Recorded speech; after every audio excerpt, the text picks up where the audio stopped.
এক জঙ্গলে বাস করত একটি ছাগল। ছাগলটি খেতে খেতে গভীর জঙ্গলে চলে আসে। তখন সে বসে বসে বিশ্রাম নিচ্ছিল। না, আরেকটু খেয়ে বাড়িতে যাই।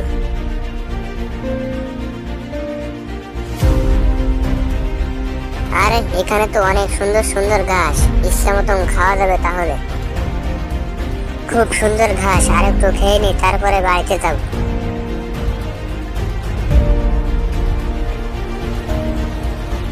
এক ঘন্টা হয়ে গেল শিয়ালকে কাটালাম একটা শিকারের সন্ধানে। ওর তো কোনো খোঁজ খবরই নেই।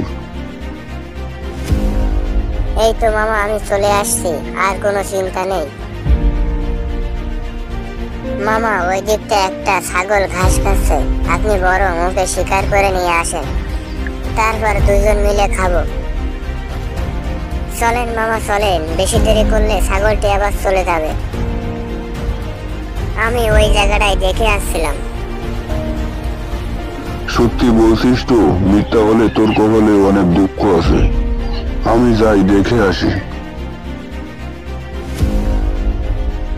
আরে শিয়াল তো সত্যি কথাই বলছে, এখানে তো একটি ছাগল আছে। এই যে ছাগল, তোমাকে অনেক সুন্দর লাগছে, তবে তোমার ওই দুইটা শিঙের জন্য তোমাকে অনেক খারাপ দেখা যাচ্ছে। তারপর বোকা ছাগলটি সিংহর কাছে শিং ভাঙতে আসে। সিংহ তাকে শিং ভেঙে দেয়। তারপর ছাগলকে ওই সিংহটি খেয়ে ফেললো।